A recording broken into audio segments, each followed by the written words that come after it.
Hello, everybody, and welcome to Reviews That Don't Matter with Jessica Hitt. My name is Jessica Hitt, and on today's episode, we are talking non-spoiler version of Avengers Infinity War I saw last night, so I'm pretty fresh off the press, but we're going to talk about it anyways. And I will be putting up a spoiler review because I need to talk about some of this stuff that I've not been able to talk about, and I might as well talk about it with myself.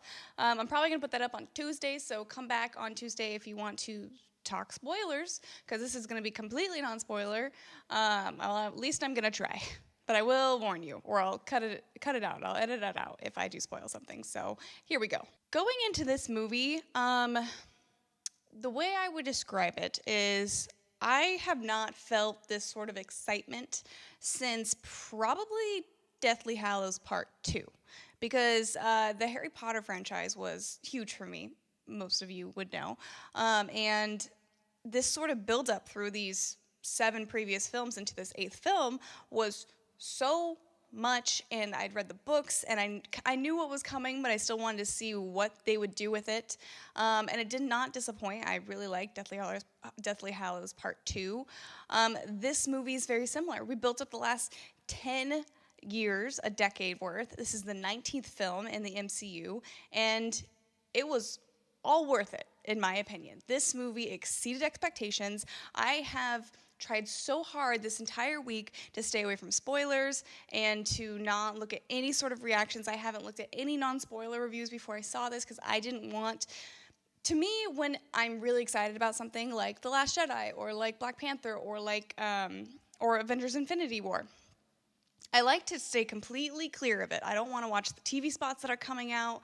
I try to stay away from the trailers. I was not able to do that with Avengers Infinity War because, of course, I went to the theater and the final trailers were, of course, on the screen in front of the movies I was seeing, which I will talk about a little bit. But all of my favorite reviewers on YouTube, I really try to stay away from. I don't like social media reactions to the people who got to go to the premiere. I really dislike them.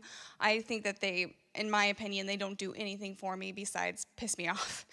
Because even if someone is like, oh my God, I love this movie, blah, blah, blah, I'm like, well, maybe I might not like it as much. Or if they're like, wasn't as great as I really wanted it to be, but I still enjoyed it, I'm like, oh, great, now it's not as good as I want it to be type of thing. So it never works out. And then you got the assholes over at Variety and freaking Forbes who are tweeting out articles, talking spoiler reviews of the movies on like Tuesday or Wednesday, or on Wednesday, the day before anyone even has a chance to see the movie. And it's just like, why would you even put that out into the universe? There's going to be dicks who go in there and decide to read the whole thing and try to ruin it for everybody by like putting it on Twitter or going to the comment section of YouTube and putting it on speculation videos and stuff like that. Really pisses me off, and it's really disrespectful, I think. And I really think Variety and Forbes need to get their heads out of their ass. I'm like pissed about that. When I saw that, I was like, are you kidding me right now? Like. And also, people do that thing where they say, oh, let's talk about spoilers, death, and then they have a picture of the person who died. I'm just like, you need to stop doing that. Walking Dead did that a lot, and it always pissed me off. And admittedly, it wasn't Walking Dead's fault. It was like Entertainment Weekly who would do it, or something like that, Hollywood Reporter. Just like, come on, you guys, like... I can do some deductive reasoning here. Anyway, I was pretty much staying away from everything Avengers Infinity War this whole week besides prediction videos, like who's going to die and all this kind of stuff.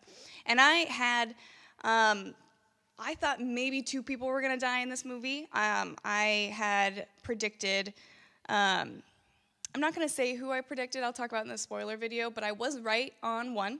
And then... I was wrong on basically the whole rest of the movie. And now let's actually get into the movie. I thought this was incredibly put together. I think that the Russo brothers have this sort of magic ability to be able to put in like 25 superheroes from however many different types of movies into one big team-up movie without making people feel like they were forgotten or anything. There's only 2 people who aren't in this movie that you might expect to be in the movie.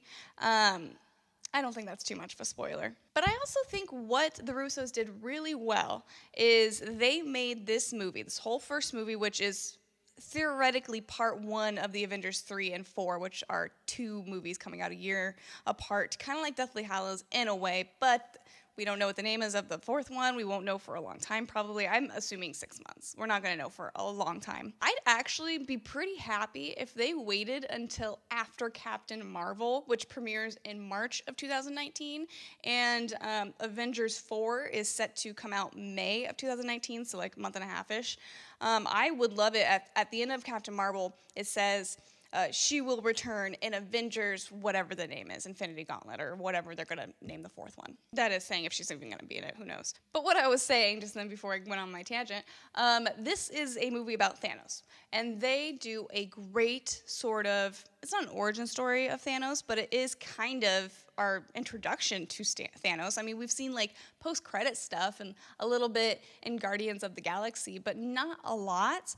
And with a big bad like this, who wants to get the Infinity Gauntlet and all of the Infinity Stones, the six Infinity Stones, and basically wipe out like half of the universe, you're like, oh, that seems kind of madman. Like you don't like. There's no real depth to a character.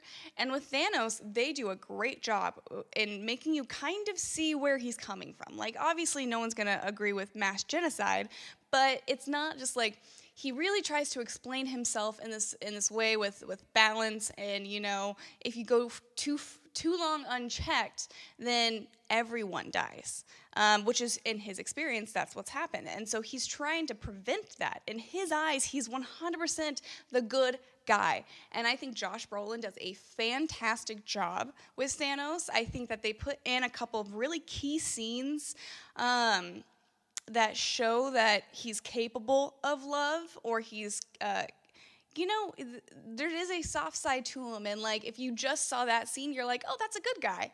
But then you watch the whole movie and you're like, no, he's not a good guy. He is evil. And then on the actual good guy side of it, the Avengers, the core characters in this movie, I think, worked really, really well. I think you can split it up into two camps, and I don't think this is a spoiler because it was pretty much in the movie or in the trailer. You have Earth-based camp and you have space-based camp. And in space-based camp, that's hard to say, you have, of course, Tony Stark and Doctor Strange, and I would say Gamora kind of leading that side of it, and Thor as well. I always forget Thor for some reason. And then on the Earth side of it, it's really strongly led by Scarlet Witch. And I was so incredibly surprised with Elizabeth Olsen in this movie. And Scarlet Witch, by the way, she completely gets rid of that stupid accent, which I didn't even realize until after the movie. And she just does such a fantastic job. I was so happy. And it showed that she is quite possibly the most powerful of the Avengers. I think she is the most powerful of the Avengers, but I'm not going to get into that fight right now. She was just like, she had to go through some emotional upheaval and torment, and it was so incredibly effective.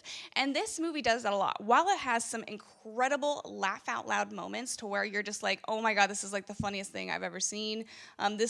It's as funny as Guardians, it's as funny as Thor Ragnarok. Like, this scene is perfect. And while you get a lot of those, and there's a lot of great one-lines that you expect from Marvel film, there are some moments in this that are just tear-jerking. Now, if you watch my videos, you know that I can cry very, very easily at movies. This one, I held it in pretty well. There was a couple moments that I teared up, but I was like, no. Fighting this back. I don't want to cry in a full theater like this, even though I heard many people sniffling throughout the movie, until this one moment happens at the end. I'm going to get into this more in the spoiler review, and I'm not going to tell you who it involves, but it was something that was built up from a previous movie that worked so incredibly well. And while I don't think that in the long run it matters that much, which I'll get, of course, in the spoiler review more, because I can't really talk about what's going on in this movie at all, literally at all, or else I will completely spoil it for you, and I'm not going to be that person, because I think you need to see this opening weekend. I think you need to see this today. I think you should have saw it last night, and I really hope that this movie breaks all of the records when it comes to opening weekend. I really, really do. I think it deserves it. This movie, to me, is this is a little premature, but I think this is my favorite MCU movie. I think it is. I just think the spectacle of it and the expectations and just the fact that they were able to do it is insane to me. Absolutely insane. And while Winter Soldier is like a almost perfect film, and while I love Guardians and all of these movies, Black Panther's amazing, I think that this one, just because of this payoff of 10 years, I think it's my favorite. I really do. I think Thanos might be my favorite villain. And the one thing I was kind of debating after Black Panther is like, do I rank Killmonger as number one or Loki as number one as villain-wise? And I think I finally decided that my villain, right at this moment, a day after seeing Infinity War, it could change, who knows, Thanos, Killmonger, Loki, and that's mainly because I don't even see Loki as a villain anymore. I think a lot of his movies, he's really not. I wouldn't even call him an anti-hero. He's just kind of self-serving, but he does care about his brother a lot. Like, he really does. And so that's kind of where I am at the moment. It could change tomorrow. It could change in a second. Who's calling me? This movie also does a great job at really having small story arcs for every character. Every character is serviced. And one thing that this movie did is it made me love the Guardians again, because if you watched my most disappointing of the year of 2017, Guardians of the Galaxy 2 was on it. I don't like the film. I think it kind of almost ruined the first Guardians for me. But in this movie, it kind of went back to form, and you see Drax kind of goes back to that sort of darkness that he had with the fact that, Thanos is responsible for his whole planet dying and his wife and kid. I wish they would bring that out a little bit more. You have Rocket kind of back to form where he's super funny, but then also he has these moments where he's trying to be a leader, where he's trying to understand. And Mantis fits in really well with these people. I think it works awesome. And she has like such a strange set of abilities that it just works so well. So overall, I am so happy with Avengers Infinity War. I think I'm going to go see it on Tuesday again. Spoiler is going to come out on Tuesday. We're going to talk about all of these things because I got to get it out. I went with somebody who didn't know a damn thing about any of this stuff, so I had to kind of give her a crash course in the MCU, which is fine, and she actually really enjoyed it. So you can bring people that aren't really into it, have seen maybe a couple of the MCU movies, and she wasn't bored through any of it. She enjoyed it. It doesn't feel long. It doesn't feel like it's over 2.5 hours or however long it was. Yeah, it's a great movie. Go see it. Obviously, you should see it. This is event film. This is event film. I love living in this age sometimes. Sometimes it sucks. But, we get Avengers Infinity War. So I hope you guys liked this review. If you did, give it a thumbs up. Comment down below. No spoilers in this. Don't be a dick about it. Come back on Tuesday and you can post spoilers in that one. Also, don't forget to subscribe. I make videos Monday through Friday for the most part. I will see you guys Monday with the second episode of Westworld Season 2, and then Tuesday with the spoiler review of Avengers Infinity War. Okay, bye.